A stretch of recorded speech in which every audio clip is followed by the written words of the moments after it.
اعوذ باللہ من الشیطان الرجیم بسم اللہ الرحمن الرحیم اللہم وفقنا لما تحب وترضى واجعل عاقبۃ امورنا خیرا ولا تکلنا الی انفسنا طرفۃ عین ابدا رب ادخلنی مدخل صدق واخرجنی مخرج صدق واجعل لی من لدنک سلطانا نصیرا۔ تبیین سورہ مبارکہ فاتحہ آیہ چہارم مالک یوم الدین۔ اس سورہ مبارکہ میں انسان کی ہدایت کا آغاز اور اس میں ہدایت کے بنیادی اصول انسان کو تعلیم دیے گئے ہیں۔ پہلا مطلب اللہ تعالیٰ کی حاکمیت، الہیت و الوہیت ہے۔ دوسرا مطلب اللہ تعالیٰ کی ربوبیت ہے۔ تیسرا مطلب الہیت و ربوبیت کی صفت ہے رحمانیت و رحیمیت، اور اس کے بعد اللہ تعالیٰ کی مالکیت ہے۔ یہ انسان کی ہدایت کے بنیادی اصول ہیں، ارکان ہیں، اور ہدایت کا سارا نظام ان امور کے اوپر مترتب ہوتا ہے۔ حاکمیت حق تعالیٰ کو تسلیم کرنا، سمجھنا، اور اس حاکمیت کا اقرار کرنا، اور عملاً محکومی اختیار کرنا، اللہ تعالیٰ کی حکومت کی اتباع کرنا اور فرمان بری کرنا، اللہ تعالیٰ کو فرمان روا سمجھنا اور عملاً فرمان بری کرنا۔ دوم یہ کہ انسان اپنے اس زندگی میں سب سے زیادہ جس چیز کا محتاج ہوتا ہے وہ وسائل زندگی ہیں، مکمل وسائل زندگی، چھوٹے بڑے اور تمام عمر کے سے تعلق رکھنے والے وسائل زندگی ہیں۔ انسان کی پیدائش و پرورش،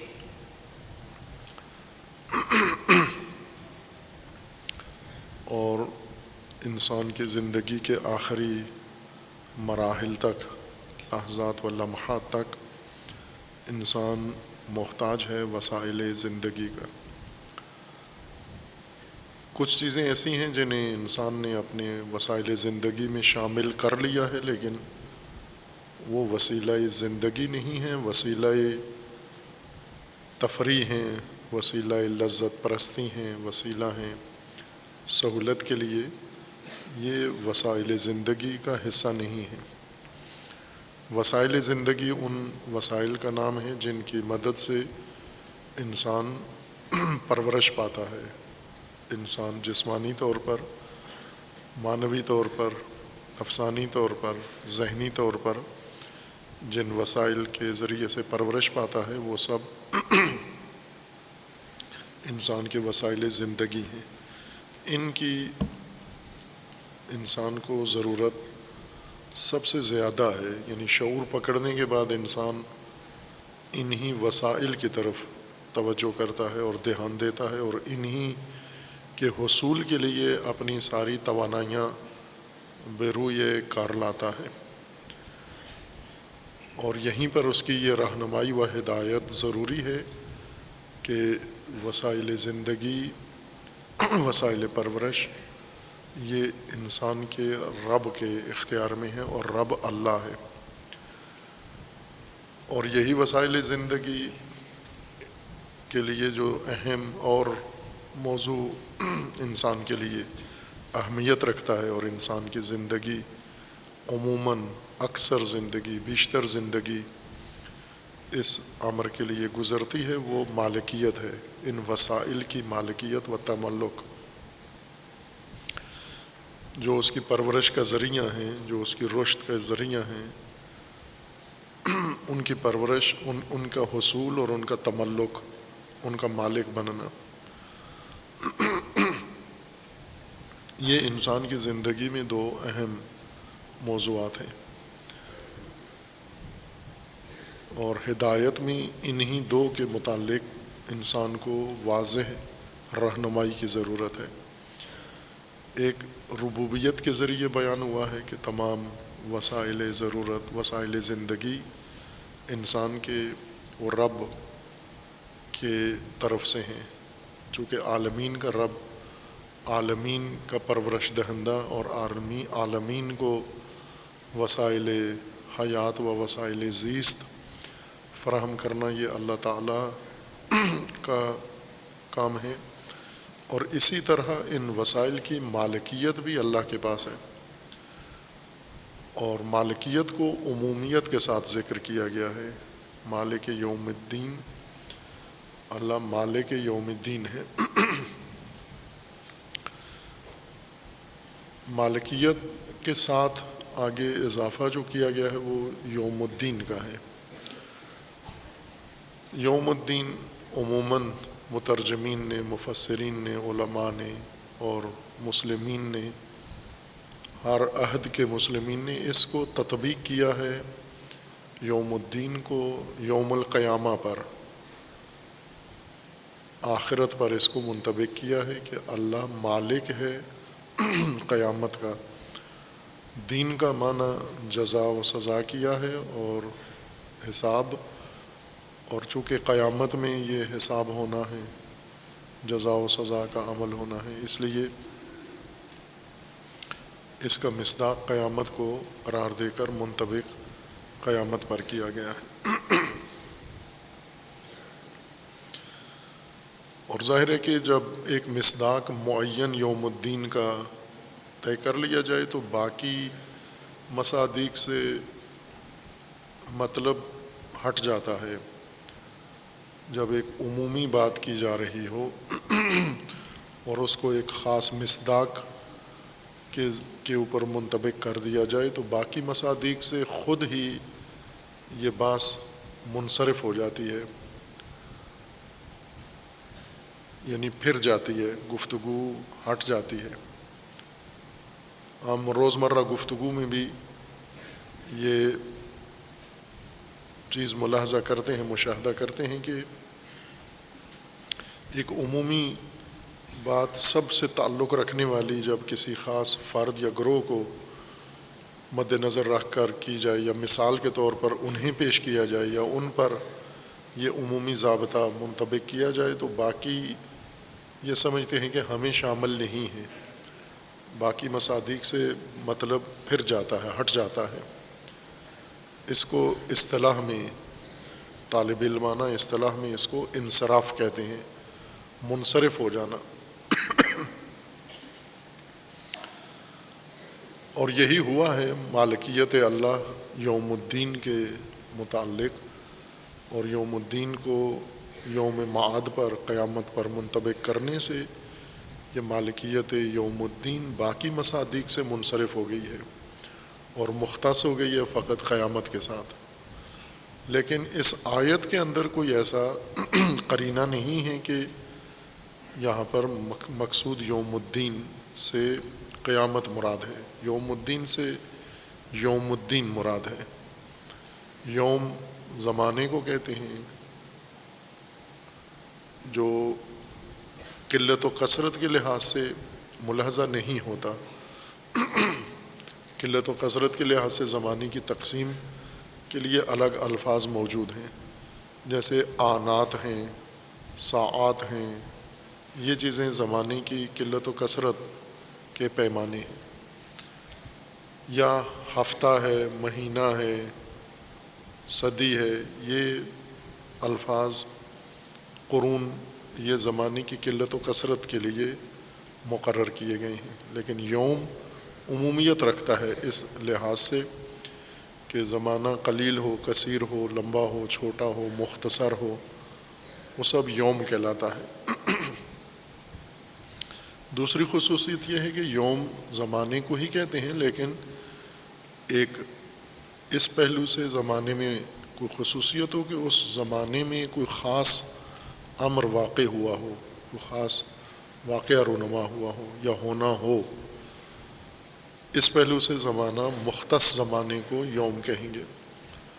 ورنہ وہ زمانہ جس میں کچھ بھی نہیں ہوا، فقط زمانہ ہے یا اس میں معمول کا عمل ہو رہا ہے، تو اس کے لیے یوم لفظ استعمال نہیں ہوتا۔ یوم وہ زمانہ جس میں انسان نے یا کسی نے کوئی فعل انجام دیا ہے یا دینا ہے، یا کوئی طبعی طور پر کوئی حادثہ، کوئی واقعہ، کوئی خوشگوار یا ناگوار کوئی چیز وقوع پذیر ہوئی ہے جس زمانے میں، اس کو یوم کہتے ہیں۔ دین اطاعت و انقیاد کے معنی میں ہے۔ اطاعت دین ہے، اور دین سے مراد وہ احکام، وہ دستورات، قوانین ہیں جن کی اطاعت لازمی ہے۔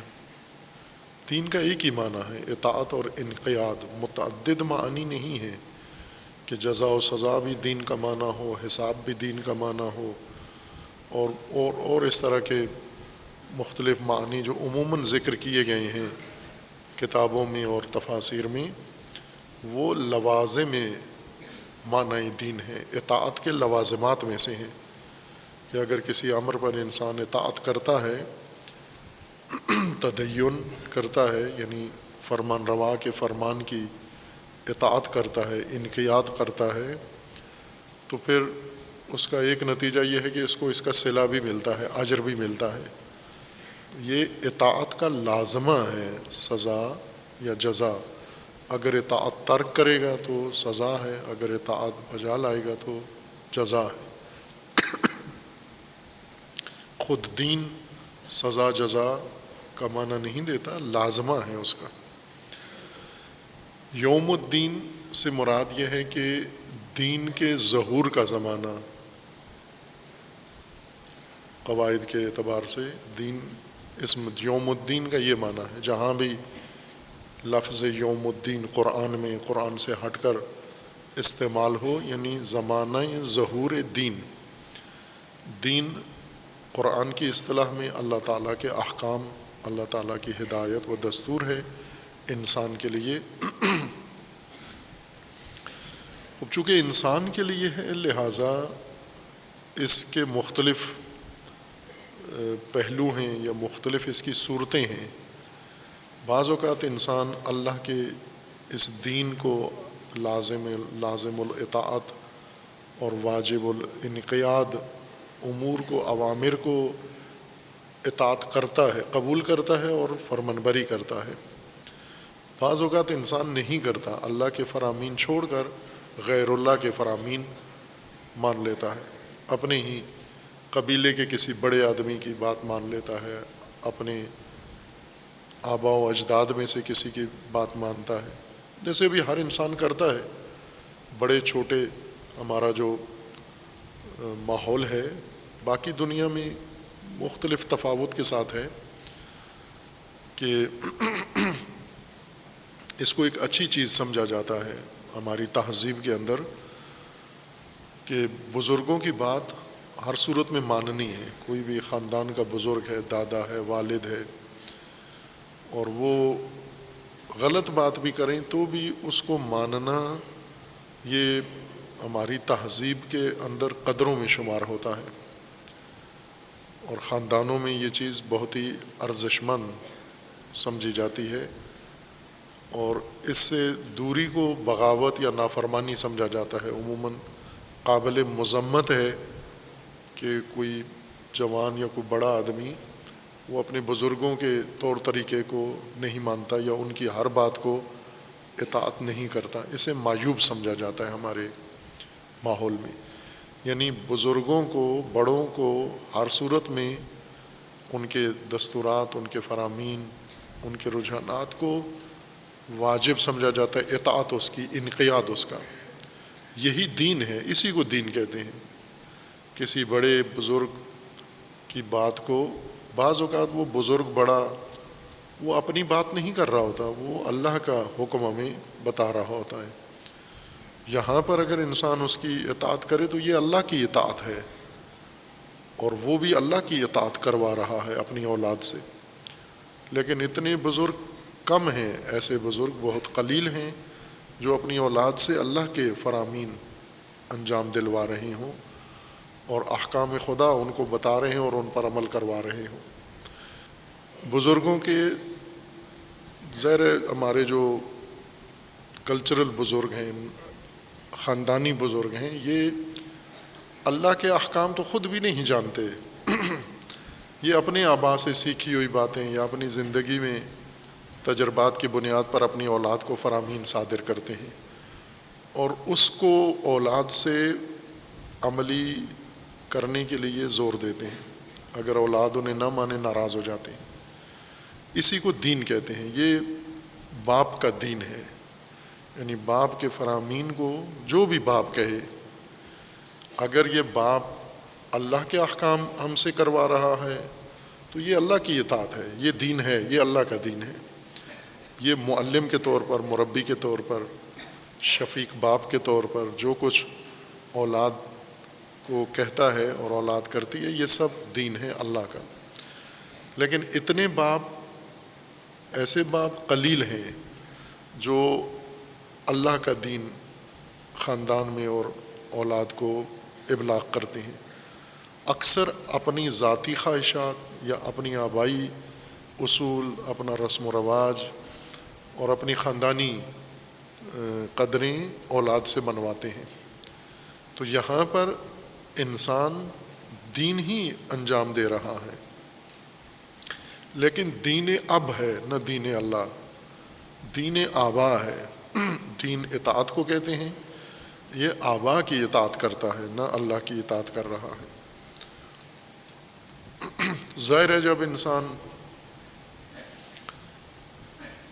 پیدا ہوا ہے، پیدا ہونے کے بعد بڑھاپے تک، بعض کے یہ سعادت ہوتی ہے کہ ان کے والدین بڑھاپے تک زندہ رہتے ہیں. یہ زمانہ موجودہ نسل کا زمانہ ہے. سابقہ نسلیں اپنا زمانہ گزار کے جا چکے ہیں، لیکن اس موجودہ نسل کے اس زمانے کا نام کیا ہونا چاہیے؟ یہ یوم ہے، یعنی یہ زمانہ ان کا ہے، یہ دور ان کا ہے. اس کا نام کیا ہے؟ اس دور کا، آپ کے زمانے کا نام کیا ڈالا جائے؟ یوم الدین ہے آپ کا زمانہ، یوم زلال ہے، یوم جاہلیت ہے، یوم گمراہی کا ہے، یوم تباہی کا ہے، کس چیز کا؟ یوم فساد ہے. جو کچھ ظہور، جس کا ظہور ہے، جو کچھ اس زمانے میں گزر رہا ہے، لوگ کر رہے ہیں، وہی اس زمانے کا نام ہوگا. اگر لوگوں نے دین اپنا لیا ہے تو یہ یوم الدین ہے ان کا، اس موجودہ نسل کا. اور اگر دین نہیں اپنایا تو یہ یوم جاہلیت یا یوم ضلال ان کا سمجھا جائے گا. دین کا ظہور ظاہر انسان کی زندگی کے لیے لازمی قرار دیا گیا ہے. دین اطاعت ہے، اور اطاعت اللہ کے فرامین کی اطاعت ہے. اللہ کے فرامین کا مجموعہ دین ہے، اور یہ انسان کی زندگی کے لیے فرامین آئے ہیں، موت کے بعد کے لیے نہیں ہیں. وہاں انسان نے اللہ کے دین پر عمل نہیں کرنا، نہ کرنے دیں گے. جی چاہے گا اس کا، وہاں متوجہ ہو جائے گا کہ مجھے دین پر عمل کرنا چاہیے، آرزو کرے گا کہ مجھے واپس بھیجیں، اور یہ بھی ناممکن ہے. وہیں پہ موقع دیں، سارے فرامین اب بتائیں. جس طرح عموماً بے نظم اور مجرمین جب پکڑے جاتے ہیں تو پھر عہد کرتے ہیں کہ ہمیں ایک اور موقع دیا جائے،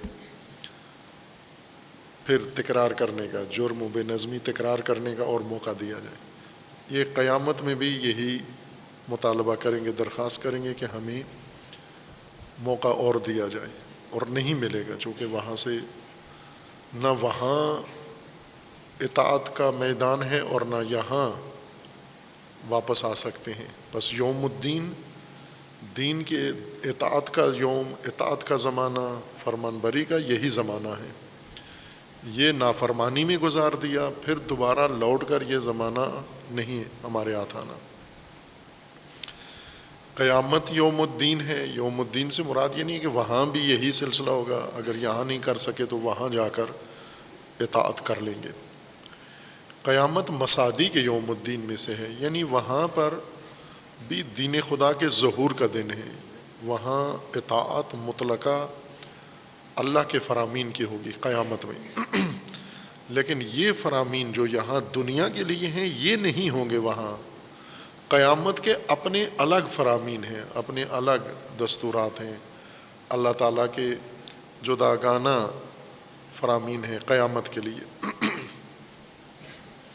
اور جتنے فرامین قیامت میں اللہ تعالیٰ کے ظاہر ہوں گے، صادر ہوں گے، وہ سب کے سب اطاعت ہوں گے. اس لیے مکمل طور پر 100% اللہ کے دین کی اطاعت اگر ہم دیکھیں تو قیامت میں ہے، چونکہ انسان نافرمانی کے قابل نہیں رہا. نافرمان قیامت میں پہنچ گیا ہے، دنیاوی نافرمانی لے کر پہنچ گیا ہے. اور دنیاوی نافرمانی کا حکم کیا ہے کہ اگر انسان یہاں دین کی نافرمانی کرے گا تو قیامت میں جو دین ظہور ہوگا وہ اس نافرمانی کی سزا کا حکم ہوگا جس کی اطاعت ہوگی. اللہ کی طرف سے جو فرمان ہے سزا کا وہ اطاعت ہوگا. وہ مخلوقات قیامت میں انسان و غیر انسان سب مطیع خداوند تبارک و تعالیٰ ہوں گے. وہاں نافرمانی کا کوئی تصور نہیں ہے. اس لیے وہ مطلقہ یوم الدین ہے، وہ مطلقہ اطاعت کا زمانہ ہے، اطاعت کا میدان ہے. یہاں پر انسان دو کام کر سکتا ہے، اطاعت بھی کر سکتا ہے، نافرمانی بھی کرتا ہے. اللہ مالک یوم الدین ہے. خوب جیسا عرض کیا تھا کہ انسان عملی زندگی میں سب سے زیادہ جو انسان کا سروکار ہے وہ اسی مالکیت کے عنوان سے ہے. مالکیت میں انسان پریشان ہے. وسائل زندگی انسان کی پہلی ضرورت ہے. زندگی میں سب سے زیادہ اہم چیز وسائل زندگی ہیں. دین کے لحاظ سے بھی یہ ضروری ہیں اور دنیا کے لحاظ سے بھی ضروری ہیں. انسان کی ابتدائی ضرورت وسائل زندگی ہیں. وسائل زندگی کے میدان میں بارے میں اہم ترین موضوع مالکیت کا ہے کہ یہ وسائل کس کی ملکیت ہیں اور ہم ان کے مالک بن سکتے ہیں یا نہیں بن سکتے. یہ اہم موضوع ہے. یہ اگر انسان مالک بن کر وسائل زندگی کا مالک بن جائے اور مالک بن کر پھر دین بھی اختیار کر لے، اللہ کا دین اختیار کر لے جیسا کہ کیا ہوا ہے، قیامت میں اللہ کے احکام، اللہ کے دستورات فرامین سب اطاعت ہوں گے. ایک فرمان بھی نافرمانی اس کی نہیں کی جائے گی، نہیں کی جا سکتی، ناممکن ہے قیامت میں. اس لیے قیامت مطلقہ اطاعت کا عالم ہے، اطاعت کا زمانہ ہے. لیکن وہ یہ احکام نہیں ہوں گے جو یہاں ہیں، جو فرامین یہاں ہیں، جو دین یہاں ہے، یہ دین وہاں دہرایا نہیں جائے گا. وہاں کے علیحدہ احکام ہیں اور وہ احکام ان احکام کے اوپر متفرع ہیں. انسان کے لیے، انسان کے لیے اللہ تعالیٰ نے ایک دین اس دنیا کے لیے، اس زندگی کے لیے مقرر فرمایا ہے اور یہ دین ہے آپ کا. اگر آپ نے یہ دین اپنا لیا ہے اور دین کے مطابق آپ زندگی گزار رہے ہیں تو یہ آپ کا یوم الدین ہے۔ اگر آپ یہ دین زندگی گزار رہے ہیں لیکن احکام الہی نہیں نافذ کیے ہوئے، آپ نے لاگو نہیں ہیں، تو آپ کے لیے یہ یوم الدین نہیں ہے۔ یہ یوم منسوب ہوگا اس کیفیت کے ساتھ جو آپ پر طاری ہے۔ یہ یوم معصیت ہو سکتا ہے، یوم شرک ہو سکتا ہے، یوم کفر ہو سکتا ہے، یوم بغاوت ہو سکتا ہے، یوم البغی ہو سکتا ہے، یوم طغیان ہو سکتا ہے۔ یوم الدین فقط اطاعت کی صورت میں، یہ زمانہ اطاعت کی صورت میں یوم الدین ہو جائے گا، اور آپ اس کو یوم الدین میں بدل سکتے ہیں۔ یوم الدین کی علامت یہ ہے کہ اس میں مالکیت اللہ کی ہے۔ انسان کے لیے عرض کیا تھا کہ سب سے اہم موضوع وسائل زندگی ہیں، یعنی زندگی کا سب سے سنجیدہ موضوع وسائل زندگی ہیں۔ بعض اوقات ہمیں اخلاق کے ضمن میں، دین کے ضمن میں اور تربیت کے ضمن میں وسائل زندگی سے غافل کر دیا جاتا ہے۔ وسائل زندگی کی اہمیت نظر انداز کر دی جاتی ہے، اور باقی موضوعات جو وسائل شمار نہیں ہوتے لیکن زندگی میں ان کی اہمیت ہے، انہیں زیادہ اہمیت دی جاتی ہے وسائل کو نظر انداز کر کے۔ نہ، وسائل زندگی کی پہلی اہمیت ہے، ضروری ہیں وسائل زندگی، باقی مراحل بعد میں شروع ہوتے ہیں۔ زندگی کو سہارے کے لیے وسائل زندگی چاہیے، اور وسائل زندگی وہ چیزیں شمار ہوتی ہیں جن کے ذریعے انسان کی پرورش ہوتی ہے، انسان کی رشد ہوتی ہے، نشو و نما ہوتی ہے۔ وہ سارے امور وسائل زندگی کہلاتے ہیں، اور یہ وسائل، ان کے بارے میں سب سے اہم موضوع ان کی مالکیت کا ہے کہ وسائل زندگی کا مالک کون ہے۔ انسان میں مالکیت کا رجحان زیادہ ہے کہ وسائل زندگی کا مالک بنے انسان، نہ صرف اس حصے کا جو اس کے لیے ضروری ہیں، جو وسیلہ پرورش اس کے لیے ہیں، وسیلہ زندگی انسان کے لیے ہیں، نہ صرف اس حصے کا بلکہ دوسروں کے حصے کے وسائل کا بھی مالک بننا انسان کی یہ تمنا ہے، خواہش ہے، ہر انسان کی ہے۔ بہت کم انسان ایسے ہیں جو شعور، ادراک اور فہم کے ایسے مقام پر پہنچ جائیں جب انہیں تشخیص ہو جائے کہ یہ چیز میرے لیے وسیلہ زندگی کا ہے، میری پرورش کا ذریعہ ہے یا نہیں ہے۔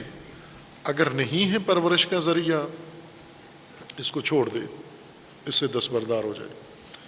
یہ بالغ انسان کی علامت ہے۔ نابالغ انسان یہ تمیز نہیں رکھتا کہ یہ میری پرورش کا ذریعہ ہے یا نہیں ہے، ہر دو صورتوں میں اس کا خواہاں ہے۔ اور دوسری یہ بات ہے کہ اگر یہ پرورش کا ذریعہ ہے تو کتنی مقدار میرے لیے پرورش کا ذریعہ ہے، باقی دوسروں کے لیے ہے۔ جو مقدار اس کی ہے یہ اسے حاصل کر سکتا ہے، جو مقدار اس کی پرورش کی نہیں ہے اس مقدار پر بھی حق جتلانا یا مالک بننا اس کی خواہش ہے کہ میں اس حصے کا بھی مالک بن جاؤں۔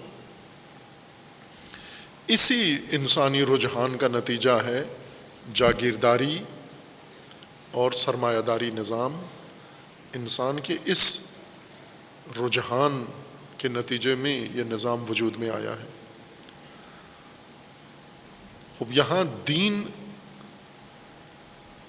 کا اگر زمانہ ہو، جاہلیت ہو، تو انسان وسائل زندگی کا مالک ہے، جو وسائل نہیں ہیں ان کا بھی مالک ہے، اور دوسروں کے حصے کے وسائل کا بھی مالک بن سکتا ہے۔ مالکیت کا میدان انسان کے لیے کھلا ہوا ہے۔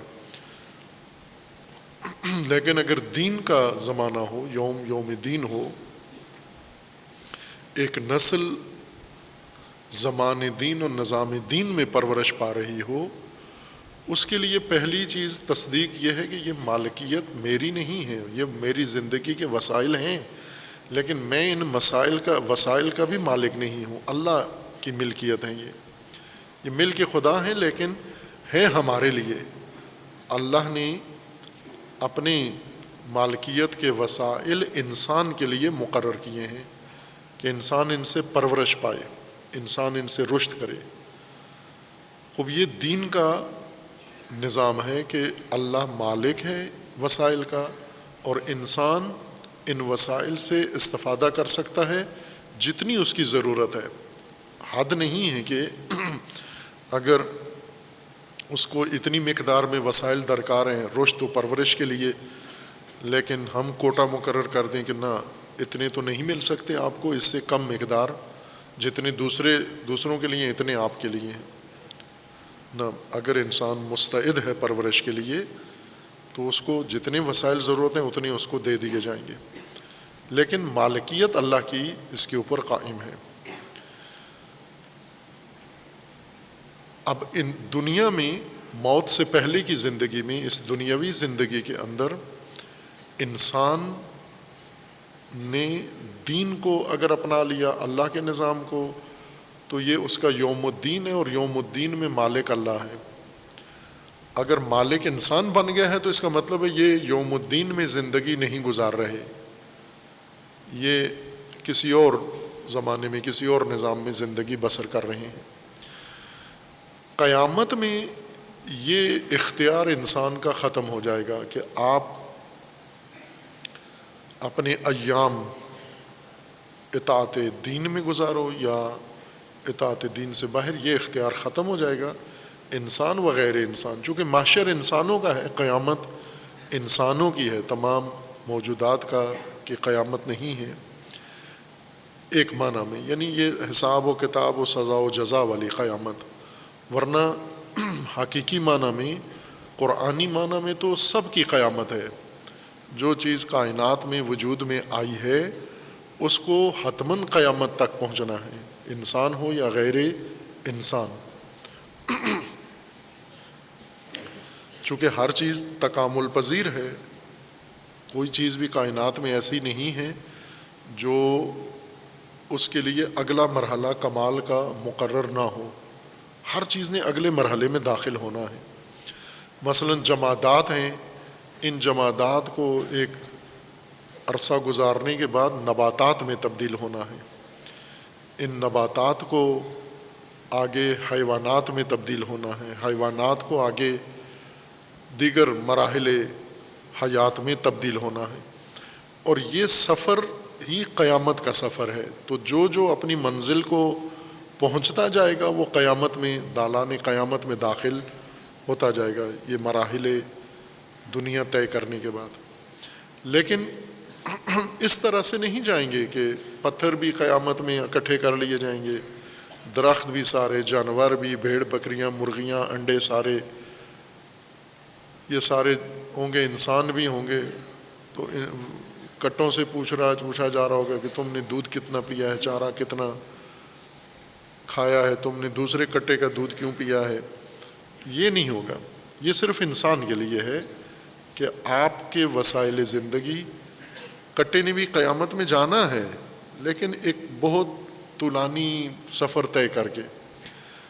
یہ کٹا ذبح ہوگا، پکے گا جامعہ میں، پھر اس کو کھائیں گے آپ لوگ، یہ کٹا آپ کے وجود میں چلا جائے گا، پھر آپ کٹا کھا کے جو عمل کریں گے تو اس طرح وہ حیات برتر میں داخل ہوتا جائے گا۔ جس طرح گھاس، یہ کٹا گھاس ہے، یہ کل تک گھاس تھی، آج کٹا بن گئی ہے یہ گھاس، چونکہ کھایا ہے اس نے، یہ گھاس اس کے وجود کا حصہ ہے۔ کٹا انسان کھا گیا ہے، اب کٹا انسان کے اندر منتقل ہو گیا ہے۔ تو اس کو قیامت میں جانے کے لیے انسان کے چینل سے ہی جانا ہوگا، تمام موجودات کو جائیں گے ضرور، وہاں پر کمال ہر موجود کے لیے مقرر ہے، اس نے جانا ہے قیامت میں، لیکن کس شکل میں جانا ہے، کیا حلیہ بنا کے جانا ہے، کس صورت میں جانا ہے، وہ طے ہے۔ جس طرح ابھی دنیا میں ہے ایسے ہی اٹھ کے قیامت میں نہیں پہنچ جائے گا، تکامل کر کے جائے گا، کمال کی آخری شکل، نہائی کمال کی شکل اختیار کر کے جائے گا۔ اور اس دنیا میں کمال کی آخری شکل کا نام انسان ہے۔ لہٰذا یہ سارے موجودات یہ آہستہ آہستہ دھیرے دھیرے جمادات نباتات بنیں گے، نباتات حیوانات بنیں گے، وہ اس طرح یہ سب منتقل ہو جائیں گے قیامت میں۔ اس معنی میں قیامت عمومی ہے، لیکن چونکہ آخری حشر انسانی شکل میں ہونا ہے، لہٰذا انسان وہاں محشور ہوں گے۔ انسان اس دنیا میں دو طرح کے ایام اپنے گزارتے ہیں، یا ایام دین یا ایام معصیت، یا زندگی ان کی اطاعت ہے یا زندگی معصیت کی ہے۔ یہ دونوں طبقات جب وہاں پہنچ جائیں گے تو دونوں وہاں پر دونوں کے لیے یوم الدین ہوگا۔ وہاں دو صورتیں نہیں ہوں گی کہ یا یوم الدین یا یوم معصیت، وہاں فقط یوم الدین ہے سب کا۔ اور یہاں وسائل زندگی چاہیے، وہاں وسائل زندگی کی ضرورت ختم ہو گئی۔ زندگی پرورش کے جو وسائل تھے وہاں ضرورت نہیں ہے، ابھی آپ کو پرورش پا چکے ہیں، آپ نے جو بننا تھا بن چکے ہیں آپ، اور اب وہ دار نہیں ہے، لہٰذا وہاں مالکیت کی دوڑ بھی نہیں ہے۔ یہاں زندگی ہے، زندگی کے وسائل ہیں، وسائل کے اوپر مالکیت کی دوڑ ہے۔ وہاں زندگی تکامل یافتہ ہے، وسائل زندگی اب ضرورت نہیں ہے، لہٰذا وسائل زندگی پر مالکیت کا بھی کوئی اور تصور نہیں ہے۔ اس لیے اس محشر میں فقط اللہ مالک ہے، یعنی ظہور اللہ، یہاں بھی اللہ مالک ہے، لیکن اللہ کی مالکیت انسان کے لیے چھپی ہوئی ہے۔ انسان کی خواہشات، انسان کے رجحانات، انسان کے تمایلات کے پیچھے اللہ کی مالکیت چھپ گئی ہے انسان کے لیے۔ باقی موجودات کے لیے اللہ کی مالکیت واضح ہے۔ انسان کے ہاں مسئلہ بنا ہوا ہے کہ مالک کون ہے، انسان ہے یا اللہ ہے۔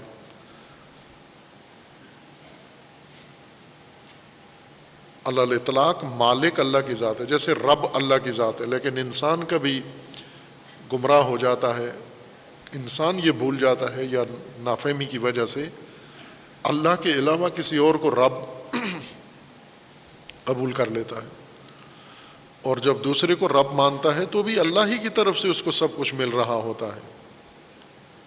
یوں نہیں ہے کہ اگر کوئی اللہ کو انکار کر کے اور کسی اور کو رب مان لے تو اللہ راشن اس کا بند کر دیتا ہے کہ آپ چونکہ کسی اور کی ربوبیت میں چلے گئے ہو، لہٰذا ہم جو آپ کو دیتے تھے وہ بند، نہ، وہ نہیں بند ہونا، پھر بھی وہ ملتا رہے گا، چونکہ حقیقتاً یہ مخلوق خدا ہیں۔ اگر مخلوق خدا نافہم ہو جائے تو مخلوق کے دائرے سے تو نہیں نکلتی، مخلوق تو ہے بالآخر۔ اگر اس کو شعور نہ ہو کہ میں مخلوق ہوں اللہ کی، تو اس سے مخلوق کے دائرے سے باہر نہیں ہو جاتے، وہ پھر بھی مخلوق ہیں اللہ کی۔ لہٰذا ان کو جو کچھ ضرورت ہے وہ میسر آتا رہتا ہے، لیکن اطاعت نہیں کرتا، اللہ کی بندگی نہیں کرتا۔ قیامت میں یہ ظہور ہو جائے گا، ظاہر ہو جائے گا اللہ کی مالکیت۔ وہاں انسان اپنی اس نافہمی، غلط فہمی، بد فہمی سے باہر آ جائے گا۔ انسان کے علاوہ باقی کائنات آج بھی مغالطے میں نہیں ہیں، انسان کے علاوہ سب اللہ کی مالکیت کے مقر ہیں، مطیع ہیں، فرمان بردار ہیں۔ ساری مشکل انسان میں، اور یہ قرآن انسان کے لیے ہدایت ہے، ہدن للناس۔ انسان کو یہ سمجھانا ہے کہ مالک اللہ کی ذات ہے۔ یوم الدین، اگر آپ اس دنیا میں یوم الدین قائم کر لیں تو مالک اللہ ہے، اور جہاں پر قیامت میں آپ جائیں گے یوم الدین کا ایک مصداق قیامت ہے، وہاں بھی مالک اللہ ہے، اور وہاں اللہ کی مالکیت آپ کے لیے ثابت ہو جائے گی۔ پس یوم الدین کا معنی نہیں ہے قیامت، نہ یوم کا معنی قیامت ہے، نہ دین کا معنی قیامت ہے۔ دین کا اپنا معنی ہے، یوم کا اپنا معنی ہے، لیکن ہم کہہ سکتے ہیں کہ قیامت مصداق ہے اس کا، یوم الدین کا، یعنی جہاں ظہور ہونا ہے دین کو اور نظام الہی کو، اطاعت ہونی ہے اللہ تعالیٰ کی، یہ اطاعت جہاں پر ظہور ہوگا انسان کے لیے، یہ تاکید تکرار ہو رہا ہے یہ بات سمجھانے کے لیے کہ صرف انسان کے لیے یہ مسئلہ حل ہوگا قیامت میں، باقی موجودات کے لیے ابھی سے حل شدہ ہے۔ باقی کوئی موجود کسی کنفیوژن میں نہیں ہے، حیرت میں نہیں ہے، کسی الجھن کا شکار نہیں ہے، ان کے لیے دین بھی واضح ہے، اللہ کا دین ہے، اور مالکیت بھی ان کے لیے واضح ہے، اور اطاعت بھی وہ اللہ کی تسلسل کے ساتھ کر رہے ہیں۔ سارا معاملہ الانسان کے لیے ہے کہ انسان نے یہ سب کچھ، وہ جبراً سب کچھ کر رہے ہیں، اطاعت بھی کر رہے ہیں، انسان نے اختیاراً یہ اطاعت کرنی ہے، جو انسان کی برتری کی بڑی وجہ ہے۔ یہ یوم الدین متعدد آیات میں استعمال ہوا ہے، چند آیات کو دیکھ لیتے ہیں۔ سورہ فاتحہ کی اس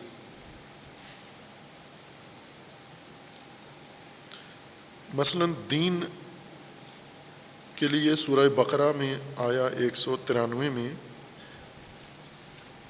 اللہ تعالیٰ کا فرمانا ہے، جو ماموریت انسان کی ہے زمین کے اوپر، اور جسے انسان بھول بیٹھا ہے، حتیٰ مسلمان و مومن انسان اپنی اس ماموریت کو فراموش کر بیٹھا ہے کہ اسے کرنا کیا تھا، وسائل زندگی کی مالکیت کے دوڑ میں لگ گیا ہے۔ سورہ بقرہ آیا 193۔ فَإِنِ انتہوا، پہلے اس سے آیت میں ہے کہ وَاقْتُلُوهُمْ حَيْثُ ثَقِفْتُمُوهُمْ وَأَخْرِجُوهُمْ مِنْ حَيْثُ أَخْرَجُوكُمْ وَالْفِتْنَةُ أَشَدُّ مِنَ الْقَتْلِ، فتنہ قتل سے برا ہے، زیادہ برا ہے، زیادہ نقصان دہ ہے۔ وَلَا تُقَاتِلُوهُمْ عِنْدَ الْمَسْجِدِ الْحَرَامِ حَتَّى يُقَاتِلُوكُمْ فِيهِ، مسجد الحرام میں یہ قتال نہیں کرنا مشرکین کا، مگر یہ کہ وہ آپ پر مسجد الحرام کے اندر ہی اسلحہ اٹھا لیں، پھر آپ دفاع کر سکتے ہیں۔ فَإِنْ قَاتَلُوكُمْ فَاقْتُلُوهُمْ كَذَلِكَ جَزَاءُ الْكَافِرِينَ، پہلے منع تھا، پہلے حکم یہ تھا کہ آپ کسی صورت میں وہ اگر حملہ کریں آپ پر تو بھی آپ مسجد الحرام میں قتال نہیں کر سکتے، لیکن بعد میں یہ اجازت دے دی گئی کہ آپ مسجد الحرام میں قتال نہ کریں، لیکن اگر وہ حملہ ور ہوں پھر آپ دفاع کر سکتے ہیں۔ فَإِنْ انتہوا فَإِنَّ اللَّهَ غَفُورٌ رَحِيمٌ، اگر وہ باز آ جائیں مشرکین آپ کو ستانے سے اور آپ کے قتال سے، تو اللہ انہیں معاف کر دے گا۔ وَقَاتِلُوهُمْ حَتَّى لَا تَكُونَ فِتْنَةٌ، فتنوں کے متعلق اس وقت ہمارا ملک فتنہ زدہ ہے، اور فتنے کے بارے میں پہلے گفتگو مفصل کی ہوئی ہے، وہ کتاب بھی موجود تھی کسی زمانے میں، معلوم نہیں اب ہے یا نہیں، فتنہ آخر الزمان، امیر المومنین علیہ الصلاۃ والسلام کا یہ موضوع ہدایت کا جو نہج البلاغہ میں امام نے کثرت سے بیان کیا ہے کہ میرے بعد امت لوگ فتنے میں مبتلا ہوں گے، اسی زمانے سے ہو گئے تھے فتنے میں مبتلا، اور اس فتنے سے نکلنے کے لیے رہنمائی کی جو نہیں نکل سکے، اور آج پاکستانی قوم فتنے کا شکار ہے، مذہبی طور پر، سیاسی طور پر، اجتماعی طور پر دور فتن ہے۔ یہ کیا کریں فتنوں کو، فتنہ اشد من القتل ہے۔ وَقَاتِلُوهُمْ حَتَّى لَا تَكُونَ فِتْنَةٌ، اب یہ ریاست کو حکم ہے کہ فتنہ بازوں کو، اصل فتنہ ختم کرنا ہے، فتنے کو مہلت نہیں دینی، اگر یہ باز نہیں آتے فَإِنْ انْتَهُوا، اگر باز آ جائیں تو ان کو معاف کر دیا جائے گا. فتنہ باز آ جائیں تو چھوڑ دیے جائیں گے. لیکن اگر باز نہیں آتے اور فتنہ جاری رکھتے ہیں تو پھر کیا کرنا ہے؟ قاتلوہم، تو پھر ریاست کو اقدام کرنا ہوگا. جیسے دہشت گردی کے خلاف کیا، دہشت گردی کے خلاف 30 سال خاموشی اختیار کرنے کے بعد آخر کار ریاست کو اٹھنا پڑا، دہشت گردی کو قتال سے ختم کرنا پڑا. تو 30 سال تو مہلت قرآن نہیں دیتا. قرآن تو یہ فرماتا ہے کہ جو ہی فتنہ سار اٹھائے فوراً اس کے خلاف قتال کرو، آپریشن شروع کرو ان کے خلاف. اگر باز آ جائیں تو معاف کر دو ان کو، لیکن اگر باز نہیں آتے تو پھر ختم کرو. فتنہ مٹانا ضروری ہے. کسی قوم کو فتنہ ہدیے کے طور پہ مت دو، میراث کے طور پر فتنہ وراثت میں مت دو. وَقَاتِلُوهُمْ حَتَّى لَا تَكُونَ فِتْنَةٌ وَيَكُونُ الدِّينُ لِلَّهِ، فتنے ختم کرو تاکہ دین اللہ کا، صرف خدا کا دین ہو جائے.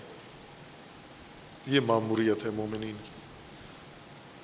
سارے فتنے ختم کرو، ان کے خلاف قیام کرو، مزاحمت کرو. اگر باز آ جاتے ہیں تو انہیں معاف کر دو، باز نہیں آتے انہیں ختم کرو تاکہ دین خدا کا لیے ہو جائے، دین خدا کا ہو جائے.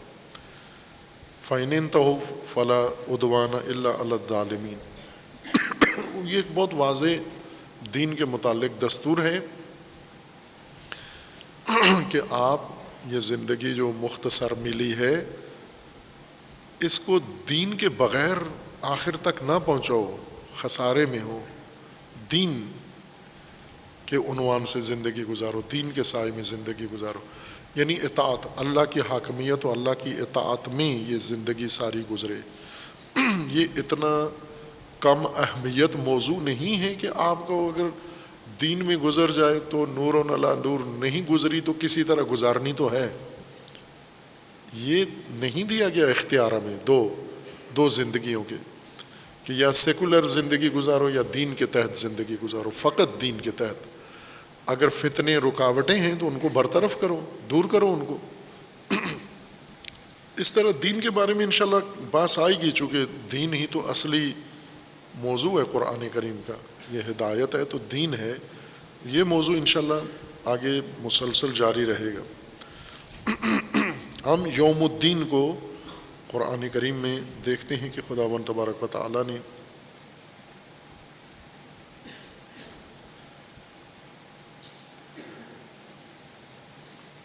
یہ ابلیس کے متعلق ہے. سورہ حجر میں ہے، آیا 32، 33، 34 اور 35 میں ہے.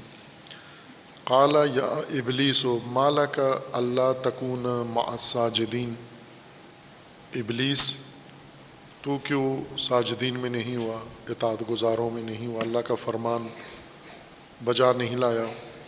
قال لم اکن لاسجد لبشر خلقتہ من صلصال من حماء مسنون، میں ایسے بشر کو جو مٹی سے، گارے سے، کیچڑ سے بنا ہو، ایسے انسان کو، بشر کو میں سجدہ کرنے والا نہیں ہوں.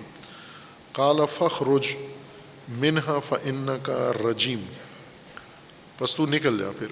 فاخرج یعنی اس مقام سے جو تجھے میسر ہے اس سے تو نکل جا. بعض آیات میں فاخرج کی جگہ ہے فاہبط، عبود کر، گر جا، پستی میں چلا جا. قال رب فانظرنی الی یوم یبعثون، تو اگر مجھے نکال دیا ہے تو اب مجھے مہلت دیں، موقع دیں، فرصت دیں، وقت دیں. کتنا؟ قیامت تک کا. یوم یبعثون، یہ جتنی نسلیں زمین پہ رہیں گی ان سب میں مجھے موقع دیں، تمام نسلوں میں.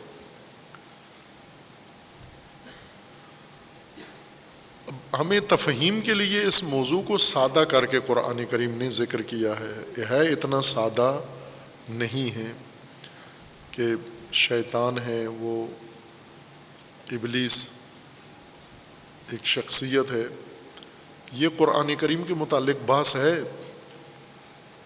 جو ہمارے عموماً روایتی نظام تفسیر میں شامل نہیں ہے۔ روایتی نظام تفسیر کا تقلیدی نظام ہے جو پرانے مفسرین نے، سلف اولین نے جو کہہ دیا ہے وہ پتھر پہ لکیر ہے، وہی تفسیر قرآن ہے۔ آیت بدل سکتی ہے، تفسیر نہیں بدل سکتی۔ یہ ایک روایتی انداز ہے مسلمانوں کے اندر کہ قرآن کی وہ فہم جو پہلی نسل نے حاصل کی تھی اسی کو قائم رکھنا ہے۔ اور یہ ایسا ہی ہے کہ مالک یوم الدین، اللہ مالک یوم جزا ہے۔ یہ کیوں مسلمات میں سے ہو گیا ہے؟ چونکہ پچھلوں نے یوں کہا ہے، اور جو بعد میں آئے ہیں اگلے انہوں نے تقلید کرنی ہے جو پچھلوں نے کہا ہے، وہ درست بات ہے۔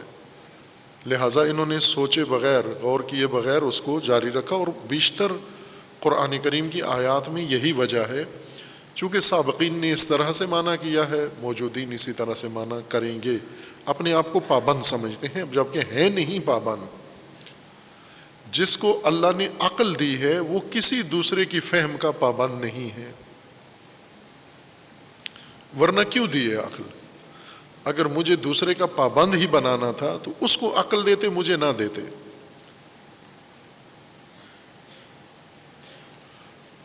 اسے بھی عقل دی ہے، مجھے بھی عقل دی ہے، بس اس کا مطلب ہے میں جس طرح وہ میرا پابند نہیں ہے میں بھی اس کا پابند نہیں ہوں، میں اپنی عقل سے سوچوں گا۔ جس دلیل سے اس کو رہنمائی ملی ہے اسی دلیل سے مجھے بھی رہنمائی مل جائے گی، دلیل دونوں کی ایک ہوگی، لیکن اس نتیجے تک میں خود اس دلیل سے پہنچا ہوں۔ جیسے آپ سب کو اللہ نے آنکھیں دی ہیں، کیوں استعمال کرتے ہو سب اپنی آنکھیں؟ بزرگوں نے جو دیکھ لیا ہے اس پہ اکتفا کیوں نہیں کرتے؟ اپنی آنکھوں پہ پٹیاں باندھ لو۔ یہ بڑے بڑے علماء کی آنکھیں ہیں، انہوں نے دنیا دیکھ لی ہے، بس ٹھیک ہے، انہوں نے دیکھ لی ہے تو سمجھو ہم نے دیکھ لی ہے۔ تو آپ اپنی آنکھیں یا نکلوا دو، بھروا دو، یا پٹیاں باندھ لو۔ اسی طرح آپ کانوں سے کیوں سنتے ہو؟ ہر آدمی اپنے کان سے کیوں سنتے ہو بات؟ جبکہ آپ کے بزرگوں کے کان تھے، وہ کافی باتیں سن کے چلے گئے ہیں، تو ان کی سنی ہوئی باتوں کو آپ کافی سمجھو نا، انہوں نے جو سن لیا کافی ہے، بڑے تھے وہ، ہم سے بہتر سنتے تھے۔ ابھی ایک دلیل جو موجودہ انسانوں کو دی جاتی ہے، خصوصاً مذہبیوں کو، کہ وہ تو ہم سے بہتر سمجھتے تھے، وہ ہم سے بہتر دیکھتے بھی تھے، وہ ہم سے بہتر کھاتے بھی تھے، وہ ہم سے بہتر سنتے تھے، تو انہوں نے بہتر سن بھی لیا ہے، دیکھ بھی لیا ہے، اور سب کچھ کر لیا۔ اب ہم ان کے مقابلے میں ہم کون ہوتے ہیں دیکھنے والے ہر چیز کو؟ تو لہٰذا یہ آنکھیں غیر ضروری ہیں، اور یہ آنکھوں کا استعمال غیر ضروری ہے۔ جب عقل کو بند کر کے رکھ دیا ہے، چونکہ بزرگ سوچ گئے ہیں، تو آنکھیں بھی بند کر کے رکھ دو، پھر ہر چیز بند کر کے رکھو پھر۔ لیکن یہ فطرت کے خلاف ہے۔ اللہ تعالیٰ نے بڑوں کو، بزرگوں کو، باپ کو الگ آنکھیں دی ہیں، بیٹے کو الگ آنکھیں دی ہیں۔ باپ اپنی آنکھوں سے دیکھے، بیٹا اپنی آنکھوں سے دیکھے۔ بیٹے نے باپ کی آنکھوں پر بھروسہ نہیں کرنا۔ تو عقل بھی ایسے ہے، عقل بھی ہر نسل نے خود اپنی عقل استعمال کرنی ہے۔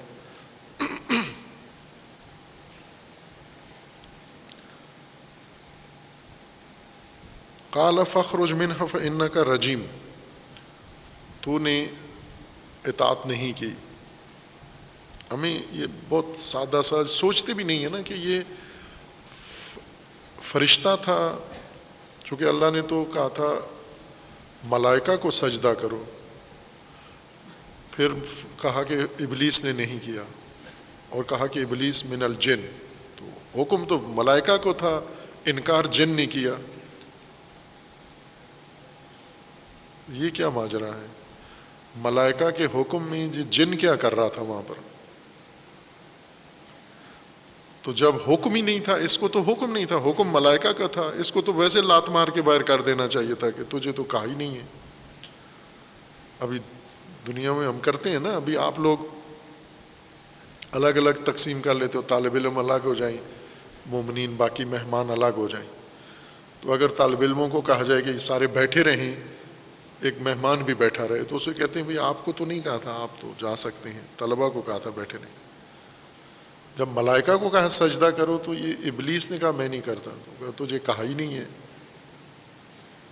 ہم نے بات کھولی ہی نہیں ہے، تبیین چھوڑ دی ہم نے، قرآن کی تقلید شروع کر دی۔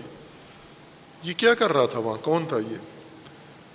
پھر یہ کہ آیا یہ واقعاً ایک فرد ہے ابلیس، یا ابلیس ایک کردار ہے؟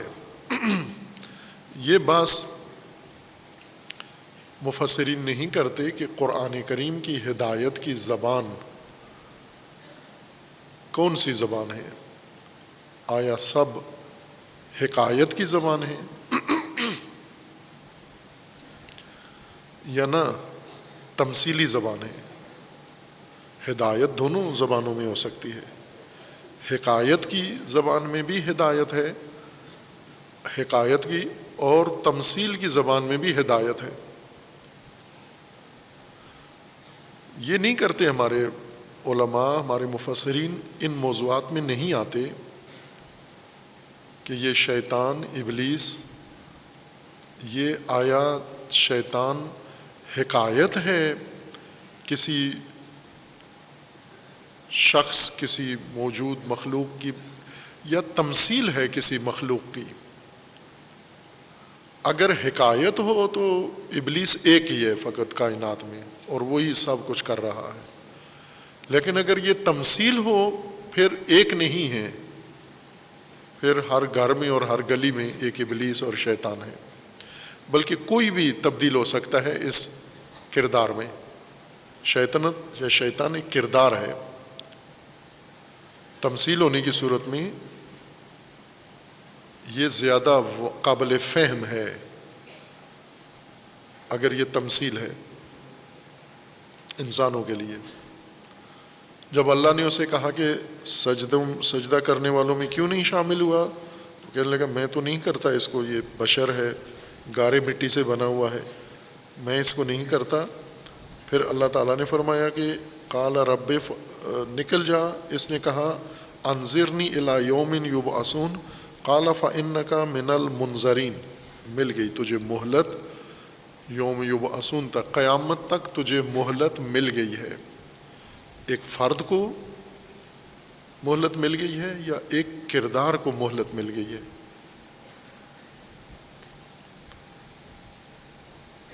الی یوم الوقت المعلوم، ایک یوم وقت معلوم تک تجھے اجازت مل گئی ہے۔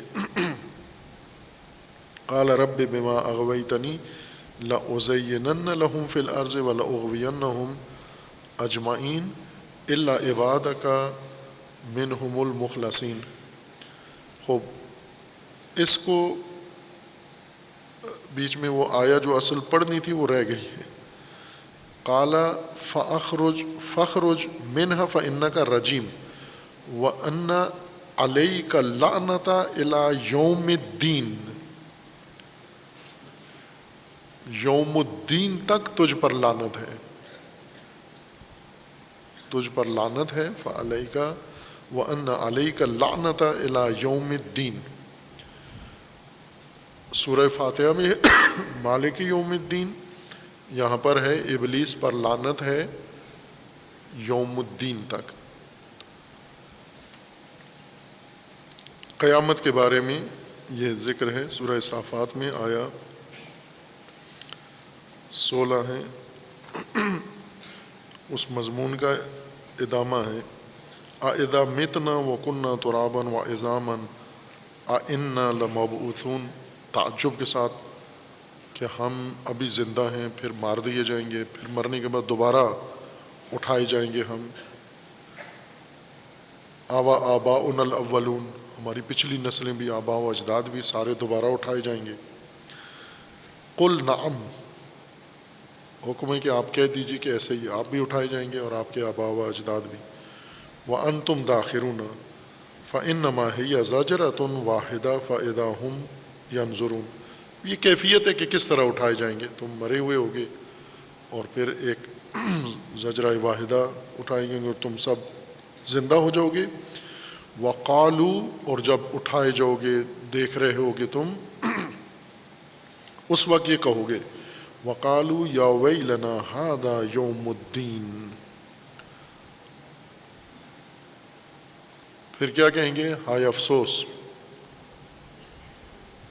یہ تو یوم الدین ہے، یہ یوم الدین ہے. یہ یوم الدین یعنی منظر قیامت کا ہے، جب دوبارہ اٹھائے جائیں گے موت کے بعد، اٹھ کر دیکھ کے پھر گواہی دیں گے، پکار اٹھیں گے کہ یہ یوم الدین ہے.